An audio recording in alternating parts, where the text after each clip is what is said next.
और मुसलमानों ये भी याद रखिए कि हमारी नींद और नबी की नींद में ज़मीन और आसमान का फ़र्क है। बेशक निस्बत खाक राब आलम पाक, हमारा आलम हम एक उम्मती हैं, वो ज़ात है जिसके सत्ते में पूरी कायनात को खुदावंद कुद्दूस ने पैदा फरमाया। बेशक तमाम अहले सुन्नत का ये मुत्तफ़क़ा फैसला है कि नबी की नींद वुज़ू को नहीं तोड़ती है। बेशक हम सो जाते हैं वुज़ू टूट जाता है, नबी अगर सो जाते हैं तो उनका वुज़ू नहीं टूटता है। बेशक बेशक सुभान। इसलिए कि नबी की बज़ाहिर आंखें सोती हैं, वल क़ल्बु यक़ज़ान, उनका दिल बेदार रहता है। सुभान अल्लाह माशाअल्लाह। और पूरे अपने उम्मतियों के हालात को मुलाज़ा फरमाते रहते हैं। बेशक और ये भी याद रखिए कि हमारे ख्वाब अदगास अहलाम में दाखिल हो सकते हैं, शैतानी ख्वाब हो सकते हैं, बदख्वाबी हो सकती है, पेट की खराबी की वजह से, कब्ज़ की वजह से, बुखारात की वजह से हमें डरावनी ख्वाब दिखाई दे सकते हैं, लेकिन नबी के ख्वाब सच्चे ख्वाब होते हैं। बेशक वमा यंतिक़ु अनिल हवा इन हुवा इल्ला वहयु यूहा, नबी जो भी इरशाद फरमाते हैं वो अपने दिली ख्वाहिश नहीं इरशाद फरमाते हैं, जो कुछ भी होता है मिन जानिबिल्लाह होता है, बेशक बेशक सुभान। अल्लाह के हुक्म से होता है। आक़ाए करीम सल्लल्लाहु अलैहि वसल्लम को कितनी बार मेराज मनामी हुई, खुदा जाने उसका रसूल जाने। लेकिन मुसलमानों, हदीस पाक में आता है कि अल्लाह के रसूल सल्लल्लाहु अलैहि वसल्लम जब नमाज पढ़ा लिया करते थे तो मुसल्ला इमामत पर सलाम फेरने के बाद हदीस पाक में आता है, या तो दाईं जानिब आप अपने रुख अनवर को मोड़ लिया करते थे या बाईं जानिब फिर जाया करते थे। और कभी कभी ऐसा होता था, और ख़ासकर फजर की नमाज में, कि अपने जमाले जहारा को अपने आशिकों को दिखाने के लिए, उनको आसूदगी बख्शने के लिए अल्लाह के रसूल अपना चेहरे अनवर सहाबा किराम की जानिब फरमा लिया। सुभान अल्लाह माशाअल्लाह माशाअल्लाह। और यही इमाम के लिए सुन्नत भी है। इमाम के लिए सुन्नत यही है कि सलाम फेरने के बाद फौरन दाईं जानिब घूम जाए, बाईं जानिब घूम जाए, या अपने चेहरे को मुक्तदियों की जानिब कर ले। बेशक जो अइम्मा किराम सलाम फेरने के बाद जानिब क़िबला बैठे रहते हैं, तो ऐसे उलमा, ऐसे अइम्मा के बारे में उलमा किराम इरशाद फरमाते हैं कि वो मुर्तकिब कराहत होते हैं, मकरूह है उनको जानिब क़िबला बैठे रहना।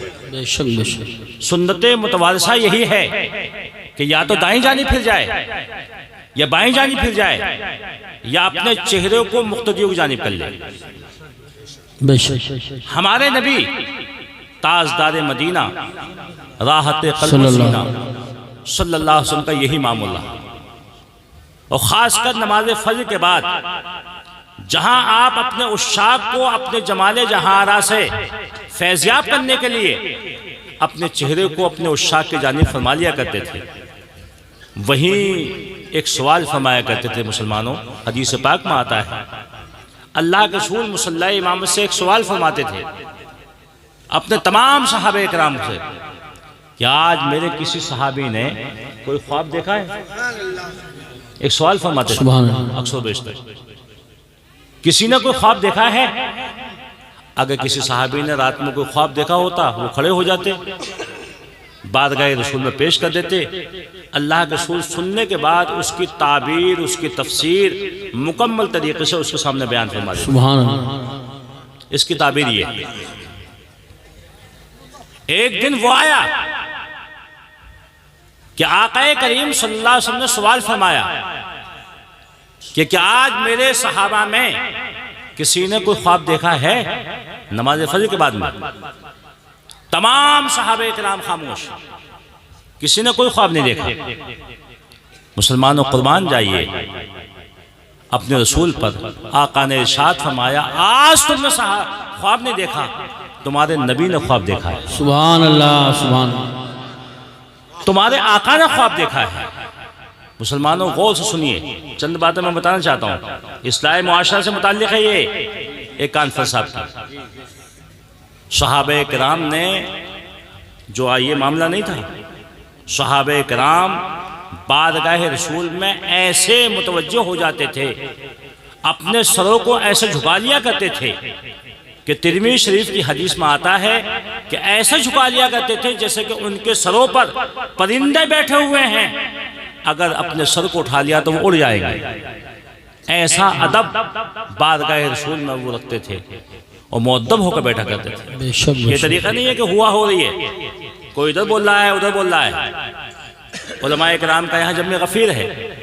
मुसलमानों अपना आपको संभालिए, ये हुआ अच्छी नहीं लगती है, कूद रहे हैं, उछल रहे हैं, ये तरीका क्या कर रखा है आप लोगों ने, मुआशरे के खिलाफ है। इस्लाम इस बात का रसूल नहीं देता है। अगर किसी को इनाम देना है तो इनाम देने में ये इनाम को उछाला क्यों जा रहा है? देना है, खामोशी देते रहिए। तहादो तहब्बु हदीस पाक में आता है, हदिये पेश करो, नजराने पेश करो, मोहब्बत बढ़ेगी, लेकिन उसका अंदाज बदलिए। सहाबे इकराम रिज़वानुल्लाहि ताला अलैहिम अजमईन ने जब ये सुना, आका ने इरशाद फरमाया, आज तुम्हारे नबी ने ख्वाब देखा है।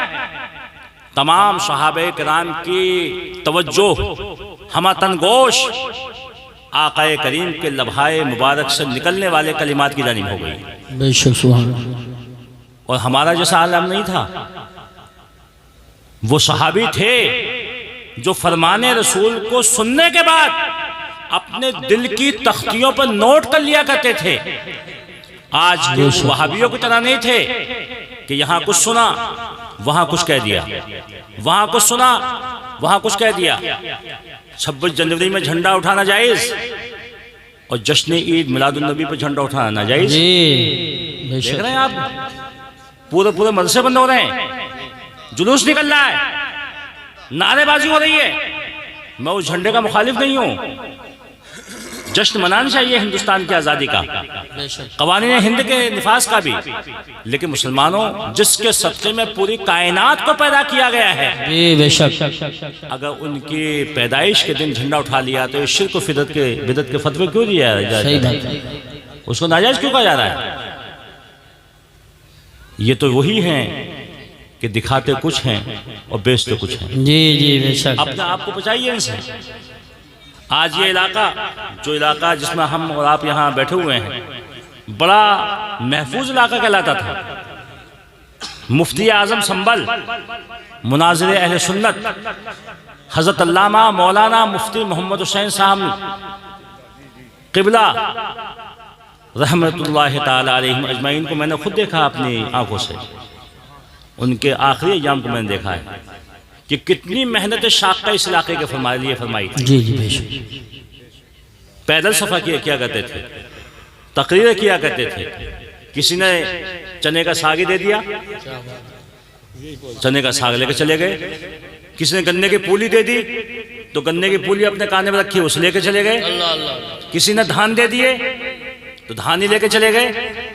मैं तो ये समझता हूँ कि जितने भी इस इलाके में ज़्यादातर हमारे बुजुर्ग दाढ़ी वाले हैं, ये हजरत के एक तकरीर का बहुत बड़ा फैज़ है। सुभान अल्लाह सुभान अल्लाह, वाह वाह वाह। नारे तकबीर, नारे रिसालत, नारे गौसियत, मसलके आला हजरत हजरत अल्लामा मुफ्ती मोहम्मद सुलेमान साहिब क़िबला।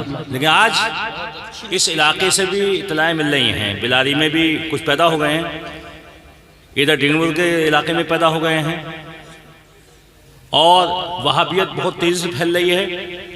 पैसों के चक्कर में हमारे मुसलमान भोले भाई उनके चक्कर में आ रहे हैं।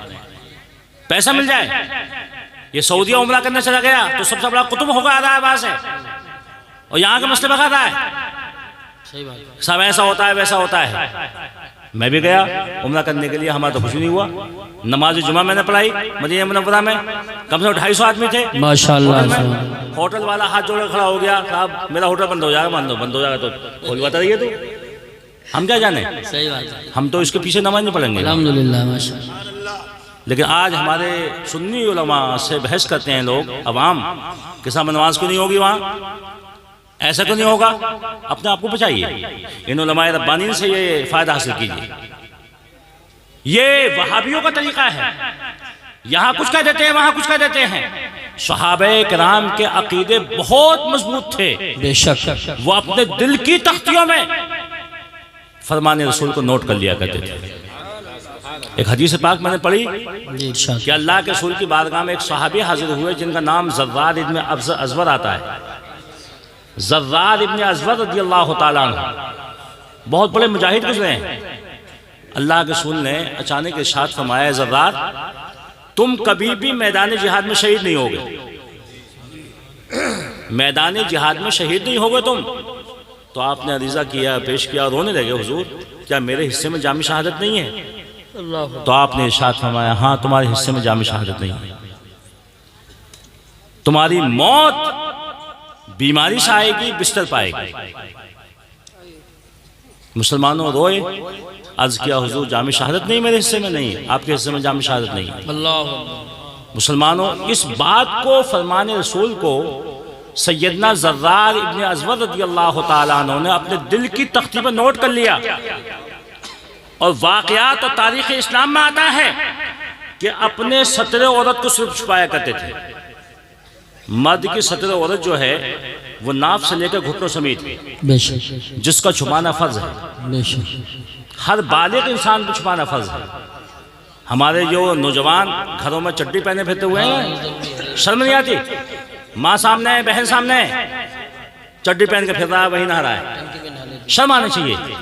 नल पे नहा रहा है, हया नहीं आती उनको, शर्म नहीं आती उनको। ये हिस्सा खोलना गुनाह कबीरा है, हराम है, हराम।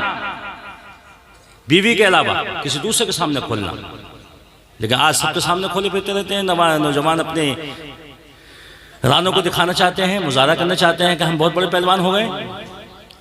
तारीख में आता है कि सैयदना ज़र्रार इब्न अज़वर रज़ियल्लाहु ताला अन्हु इतने हिस्से पर तहमत बाना करते थे और बाकी हिस्सा मुकम्मल नंगा रखा करते थे। दोनों हाथों से तलवार चलाया करते थे और इरशाद फरमाते थे, जब मेरे महबूब ने इरशाद फरमा दिया कि जिहाद में तुझे शहादत नसीब नहीं होगी तो मुझे डरना किससे? हाय हाय हाय, सुभान अल्लाह, वाह वाह वाह वाह। किससे खाऊं? ये खौफ क्या चीज है?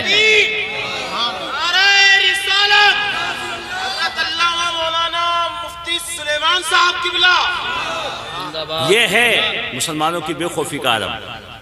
दोनों हाथों तलवार चलाया करते थे, नंगी पुश्त होती थी, नंगा सर होता था और इरशाद फरमाते, मेरे महबूब ने इरशाद फरमा दिया कि मौत आनी नहीं है तो डरना किससे? आज वही डर हमारे अंदर से निकल गया है और उस डर को निकाला गया है। मुख्तलिफ किस्म के लोग भेष बदल कर आपके सामने आ रहे हैं, इन सब आपको बचाइए। इनमें शादी मत कीजिए, अच्छा पैगाम है, इनमें ब्याह मत कीजिए। बहुत अच्छा। मंगनी कर देते हैं आप, मंगनी कर दी, मंगनी करते वक्त में कोई नहीं देखता कि वहाबी है या सुन्नी है या अहले हदीस है। जब निकाह का वक्त आता है तो न इमाम के पीछे पड़ जाता है कि इमाम को निकालो, वरना निकाह पढ़वाओ। इमाम मना कर रहा है, साहब वहाबी कहा निकाह पढ़ाना जायज़ नहीं है, निकाह करना जायज़ नहीं है, तो बजाय उसके कि अपनी इस्लाह करे इमाम के पीछे पड़ जाता है। खानदान उसका साथ देता है, कुनबा कुटुंब उसका साथ देता है, नहीं साहब हमारी तौहीन हो रही है, बेइज्जती हो रही है। कितने मुकदमात आते रहते हैं जामिया में। सही बात। अरे भैया गलती क्यों कर रहा है इसे? जब एक फतवा है कि एक मुसलमान का बाईमान का बेईमान से कोई ताल्लुक नहीं हो सकता, बेशक, अहले ईमान का बेईमान से कोई ताल्लुक नहीं है, तो तू का ताल्लुक पैदा कर रहा है। अगर इस रिश्तेदारी का ख्याल इस्लाम में जायज होता तो जंग बद्र का वकू कभी इस्लाम में नहीं होता। जंग बद्र में एक तरफ चचा है, दूसरी तरफ सगा भतीजा है, एक तरफ सगा बाप है, दूसरी तरफ सगा बेटा है, लेकिन मुसलमानों वहां उन्होंने खानदान परवरी को नहीं देखा था, वहां उन्होंने इस बात को देखा था कि जो आशिक रसूल है वो हमारा भाई है, सुभान अल्लाह, और जो गुस्ताख रसूल है उससे हमारा कोई ताल्लुक नहीं है। दुश्मन अहमद पर शिद्दत कीजिए, मुल्हिदों से क्या मुरब्बत कीजिए, गैज़ में जल जाएं बेदीनों के दिल, या रसूल अल्लाह की कसरत कीजिए। सुभान। आका इरशाद फरमाते हैं कि मैंने ख्वाब देखा है। तमाम सहाबे किराम सुन रहे हैं। आका ने इरशाद फरमाया कि मैं सो रहा था, दो आने वाले मेरे ख्वाब में आए, नींद का आलम बयान फरमा रहे हैं। उन्होंने मुझे जगाया और मेरी बारगाह में अरीज़ा पेश किया, हुजूर चलिए आपको हम सैर कराए देते हैं, तफरीह करने के लिए चलते हैं।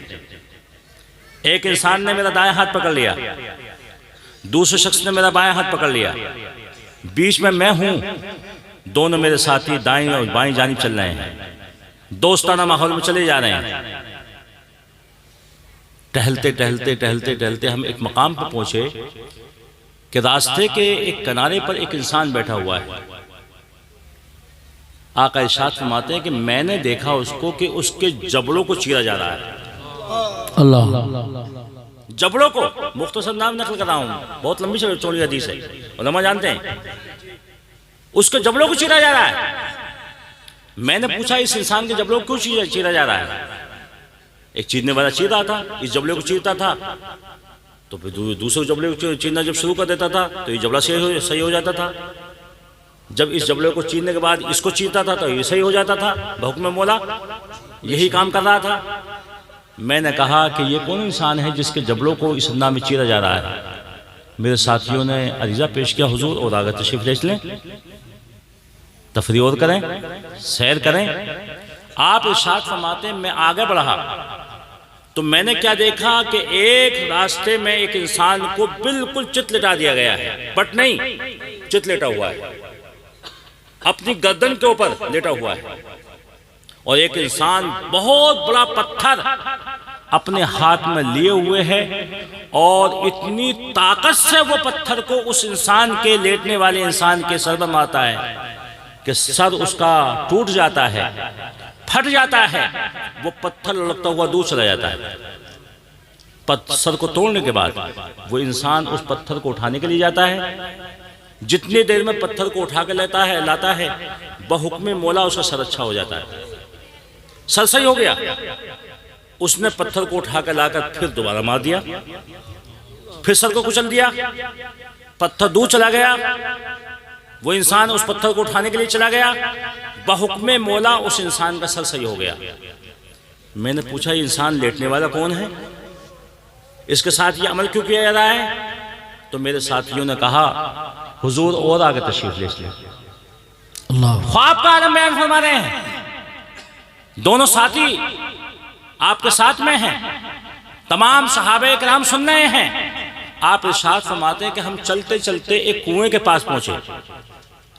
मैंने उस कुएं को मिस्ल कुएं के था, लेकिन हकीकत में वो कुआं नहीं था, बल्कि तन्नूर के मानी कोई चीज़ थी, जिसका ऊपर मुंह तंग था और नीचे बहुत चौड़ा था।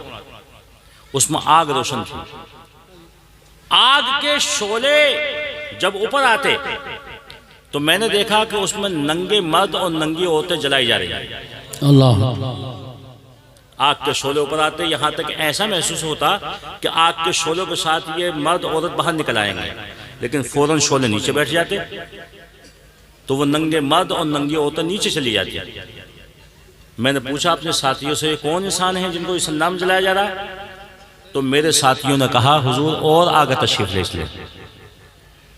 आप इरशाद फरमाते हैं हम और आगे निकल गए तो क्या देखता हूं मैं कि रास्ते में एक बहुत बड़ा दरिया है, जो दरिया पानी का नहीं है बल्कि खूनी दरिया है, खून से लबरेज है, मुकम्मल दरिया खून का है। और उस खूनी दरिया के बीचों बीच में एक इंसान खड़ा है, और इस खूनी दरिया के किनारे पर एक इंसान बैठा हुआ है जिसके सामने बहुत बड़ा ढेर पत्थरों का लगा हुआ है। जब वो बीच में खड़ा होने वाला इंसान निकलने का इरादा करता दरिया से बाहर, तो ये इंसान जो किनारे पर बैठा हुआ ढेर में से एक पत्थर उठाता और पूरी ताकत से उसके फेंक के मारता निकलने वाले इंसान को। जब वो पत्थर उस इंसान के जाकर लगता तो उस पत्थर की ज़र्ब खाकर वो इंसान उसी मकाम पर पहुंच जाता जहां के पहले से खड़ा था। जब जब भी इरादा करता ये किनारे में बैठने वाला इंसान उसके पत्थर मार देता और उसको निकलने का मौका नहीं देता। बहुत लंबी चौड़ी हदीस है, बुखारी शरीफ में भी है, मिशकात शरीफ में भी है, दूसरी किताबों में भी है। आका ने आखिर में इरशाद फरमाया, मेरे साथियों बहुत देर हो गई टहलते टहलते, काफी टाइम हो गया, मैं वापस जाना चाहता हूं। तो आपके साथियों ने अरीजा पेश किया, हुजूर आप वापस जा रहे हैं, लेकिन उसके हालात और सुन लीजिए। जिन अशखास के हालात को आपने अपने निगाहे अक़दस से मुलाज़ा फरमाया है, वो इंसान जिस इंसान को आपने देखा था कि उसके जबड़ों को चीरा जा रहा है, तो हुजूर वो इंसान है जो दुनिया में रहते हुए झूठ बोला करता था। अल्लाह, झूठ बोलता था, झूठ। आज झूठ को हमने शियार बना लिया है। बल्कि मेरे पास भी खुद जामिया मियां में बहुत से लोग ऐसे पहुंचते हैं, कभी कभी वो ऐसा जुमला कह जाते हैं कि मौलाना अगर झूठ ना बोलें तो हमें रोजी भी हाथ नहीं आएगी खाना। नाउज़ुबिल्लाहि मिन ज़ालिक। झूठ को एक कामयाबी का जरिया बना रखा है, कमाने का एक जरिया बना रखा है। मैंने एक रिवायत पढ़ी है तफसीर सावी में, उलमाए किराम यहाँ तशरीफ फरमा है। उलमाए किराम में इख्तिलाफ वाक़ई हुआ है कि एक आदमी के साथ कितने फरिश्ते होते हैं। तो अल्लामा सावी रहमतुल्लाह ताला अलैह ने अपनी तफसीर सावी में, जो तफसीर जलैन का हाशिया है, बड़ा नायाब हाशिया है, उसमें लिखा है, उलमा के काफ़ी अक़वाल बयान फरमाए। कुछ उलमा कहते हैं कि एक इंसान के साथ 3 फरिश्ते रहते हैं, एक सीने पर रहता है, 2 कांधों पर रहते हैं, जिनको किरामन कातिबीन कहा जाता है। कुछ कहते हैं 5 फरिश्ते रहते हैं, कुछ ने लिखा है कि 7 फरिश्ते रहते हैं, कुछ ने लिखा है 11 फरिश्ते रहते हैं। यहां तक के उलमा के 13 अक़वाल हैं, 13 अक़वाल। और यहां तक उलमा ने लिखा है कि एक इंसान के साथ 60 फरिश्तों तक रहते हैं। कितने फरिश्ते? 60, 50 और 60, 50 के बाद ये 7 मतलब है ना, 60 फरिश्ते रहते हैं। उन्हीं में अल्लामा सावी रहमतुल्लाह ताला अलैह ने लिखा है कि हर इंसान के लबों पर एक फरिश्ता रहता है, यहाँ होठों पर भी। उन्होंने लिखा है, एक रिवायत लिखी मिलती है, हर इंसान के होठों पर